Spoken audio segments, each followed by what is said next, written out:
Hello everyone, good evening and जोहार।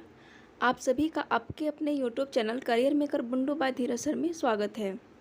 कैसे हैं आप सब? उम्मीद करते हैं आप सब अच्छे होंगे और आप अपनी पढ़ाई कंटिन्यू किए हुए होंगे। जैसा कि हम सभी को पता है कि जेएसएससी और जेपीएससी जो है अपना एक ट्रैक पकड़ रही है ना। अब ये काफ़ी रफ्तार पकड़ चुकी है ना, जैसे कि आपका वंदे भारत ट्रेन है उस हिसाब से स्पीड में ये पकड़ने वाली है या फिर पकड़ चुकी है यूँ कहें। तो इनके लिए हम लोगों की तैयारी भी होनी उतनी ही आवश्यक है। तो अगर हम बात करें जेपीएससी की तो उसमें पेपर 1 एंड पेपर 2 होती है। तो उसमें क्या होता है कि पेपर 1 जो है उसमें आपका मतलब 10 क्वेश्चन और पेपर पेपर 2 में पूरा पूरी झारखंड का सेक्शन देखने को मिलता है। जबकि यही जेएसएससी में हम आए तो यहाँ पर 40 से 50 क्वेश्चन का वेटेज झारखंड का रहता है।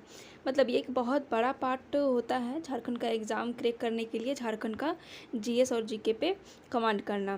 तो देखिए हम लोग एक सीरीज स्टार्ट किए थे इसी चीज़ को बूस्टअप करने के लिए। हमारा मतलब मोटो है कि ज़्यादा से ज़्यादा स्कोर करके एग्ज़ाम को क्रैक करना या फिर करवाना।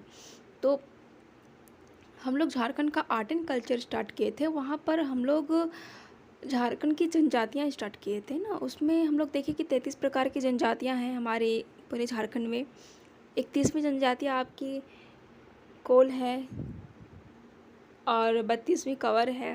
देन फिर 33वीं पुराने बर हाल ही फ़िलहाल ऐड हुई है 2022 में। तो आज यही जनजातियों की सीरीज़ में हमारी आज पारी है बैगा जनजाति की, है ना। तो आइए आज इसके बारे में हम लोग जानते हैं। बैगा, देखिए बैगा का शाब्दिक अर्थ अगर आपको कोई पूछे ना तो इनका शाब्दिक शाब्दिक अर्थ है पुरोहित, है ना।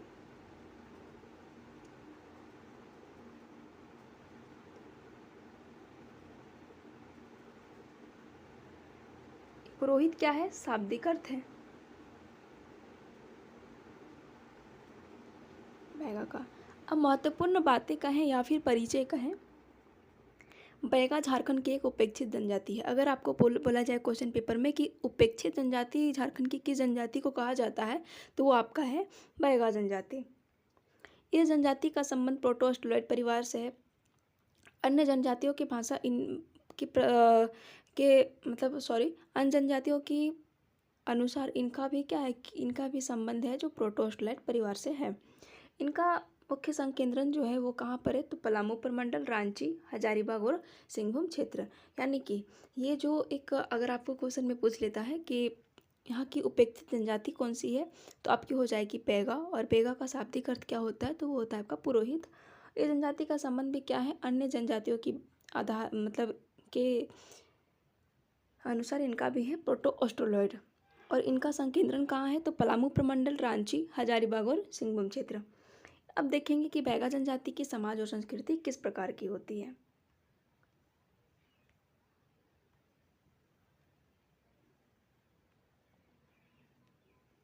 इस जनजाति के रीति रिवाज खरवार जाति के समान है। देखिए खरवार जनजाति हम आपको ऑलरेडी करवा चुके हैं। अगर आप इस वीडियो में न्यू हैं तो यहाँ पे एक झारखंड की आपकी एक अलग सेक्शन बनी हुई है, प्लेलिस्ट बनी हुई है, वहाँ पर आप लोग जा कर के देख सकते हैं कि झारखंड एक खरवार जनजाति होती क्या है, इनकी कल्चर किस प्रकार से है।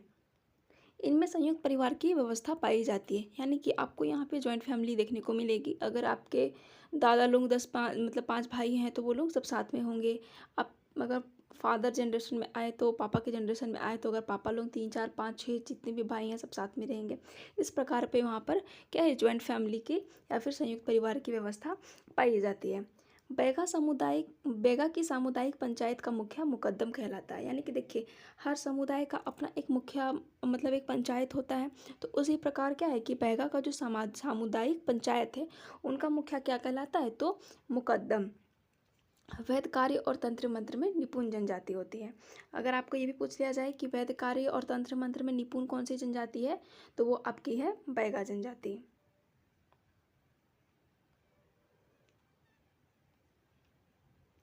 देखिए कर्मा नृत्य इस जनजाति का प्रमुख नृत्य है। देखिए कर्मा ओनली एक फेस्टिवल नहीं है, कर्मा एक नृत्य का प्रकार भी है। झरपुट, विमला आदि भी अन्य नृत्य हैं। कर्मा के साथ साथ कौन कौन नृत्य हैं तो वो हैं झरपुट और विमला। इस जनजातियों द्वारा पुरुषों द्वारा इन जनजाति में पुरुषों द्वारा दशन या सैला नृत्य तथा स्त्रियों द्वारा रीना नृत्य किया जाता है ना। ये नृत्य का एक प्रकार है कि जो पुरुष करेंगे उन्हें बोलेंगे दशन से या फिर शैला, और जो स्त्रियां करेंगी उन्हें बोलेंगे हम लोग रीना नृत्य। इनके वर्ष का प्रथम पर्व चरेता है, जो बच्चों को बाल भोज देकर मनाया जाता है। देखिए, ये जब इनकी कैलेंडर स्टार्ट होती है, इनका वर्ष जब स्टार्ट होता है, तब क्या होता है कि प्रथम पर्व यानी कि पहला पर्व, जैसे कि मतलब बंगालियों का पहला पर्व क्या होता है, पोइला बैसाख है ना। हिंदुओं का पहला पर्व क्या होता है, तो चैत नवरात्रि रामनवमी के टाइम उस टाइम मनाया जाता है, क्योंकि वो हिंदू कैलेंडर के हिसाब से वो क्या है कि पहला मास है। तो उसी प्रकार क्या है कि प्रथम पर्व क्या है, तो चरेता, जिसमें क्या किया जाता है, तो बच्चों को बाल भोज दे करके मनाया जाता है। इस जनजाति में 9 वर्षों पर रशनावा नामक पर्व मनाया जाता है। इसके अतिरिक्त सरहुल, दशहरा, दीपावली, होली आदि पर्व भी प्रचलित हैं। अब देखिए, हम लोग क्या देखते हैं कि 12 वर्ष में देसावली, जनी शिकार इत्यादि वगैरह वगैरह भी क्या होता है कि फेस्टिवल मनाए जाते हैं। लेकिन यहाँ पर ईयर गैप थोड़ा कम है ना। रशनावा में क्या है कि 9 वर्षों में ही क्या मनाया जाता है, तो रशनावा मनाया जाता है। अब देखेंगे आर्थिक व्यवस्था।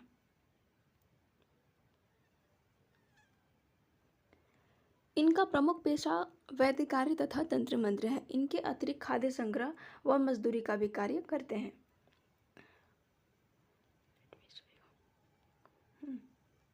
इनका प्रमुख पेशा क्या है, तो इनका प्रमुख पेशा जो है वो है वैदिक कार्य और तंत्र मंत्र, है ना। वैदिक कार्य का मतलब क्या है ना कि देखिए, आज भी बहुत सारे समाज में मतलब मानी जाती है, या फिर पौराणिक काल में जब हम लोग जाते हैं, राजा महाराजाओं के काल में, उस टाइम क्या था कि उस समय डॉक्टर्स इतना ज़्यादा नहीं हुआ करता था, इतना ज़्यादा हॉस्पिटल नहीं हुआ करता था। उस समय क्या था कि वैद्य जी आते थे, उनका प्रॉपर उपचार करते थे और उनको ठीक किया करते थे। तंत्र मंत्र की बात करूँ तो तंत्र मंत्र आज भी बहुत ज़्यादा विख्यात है ना। जैसे कि बहुत जगह बोला जाता है कि नहीं, अगर किसी को स्नेक बाइट हो गया या फिर कोई सर्पदंश हो गया, तो उनको तंत्र मंत्र के द्वारा ही झाड़ा जाता है। इनके अतिरिक्त वो क्या करते हैं, खाद्य संग्रह यानी कि वो शिकार करते हैं और मजदूरी का काम भी करते हैं। ये पेड़ पौधों के अच्छे जानकार होते हैं। अब देखिए, पेड़ पौधों के जानकार और अ, इनका पेशा से क्या रिलेशन है। अगर आप पेड़ पौधों की जानकारी नहीं रखेंगे, अगर आपको इस पौधे की जानकारी नहीं होगी कि किस पौधे से बीमारी को ठीक किया जाता है, फिर वो किस बात का पुरोहित है ना।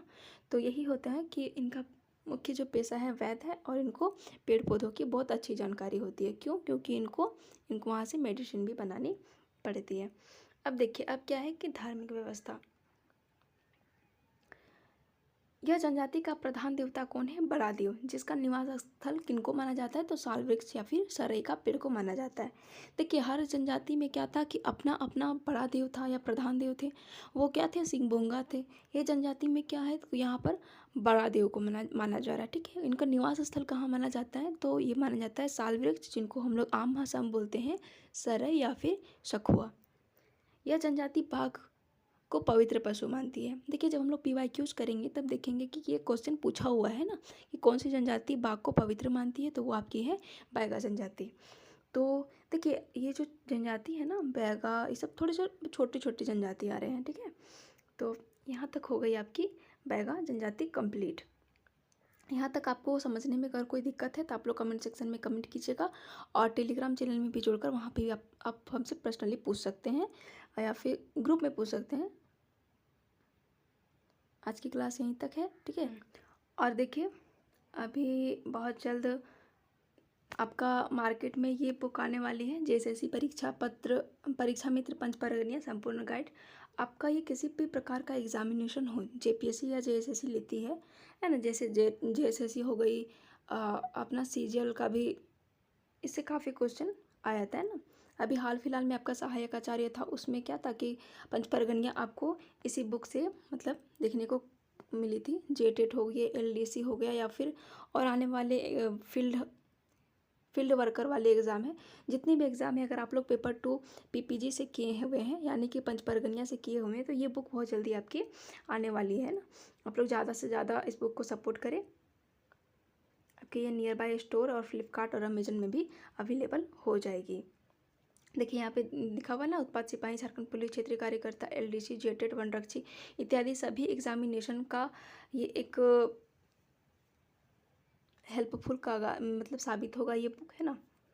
तो आप लोग वीडियो को ज़्यादा से ज़्यादा लाइक कीजिए, अपने दोस्तों के बीच में शेयर कीजिए और सब्सक्राइब भी कीजिए। और अगर आपको किसी भी चीज़ समझने में दिक्कत होती है तो आप लोग कमेंट सेक्शन में ज़रूर कमेंट करेंगे, है ना। टेलीग्राम चैनल में भी जुड़े ताकि आपको वीडियो का नोटिफिकेशन प्रॉपर पहुंच पाए। और अगर आप इस वीडियो में न्यू हैं तो इनसे पहले जितनी भी क्लासेज हो चुकी हैं उनको आप एक बार ज़रूर देख लें। तो फिर मिलेंगे हम आपसे एक नए वीडियो के साथ, तब तक बने रहिए। यहाँ तक वीडियो देखने के लिए आप लोगों का बहुत बहुत धन्यवाद। आप सभी को शुभ रात्रि।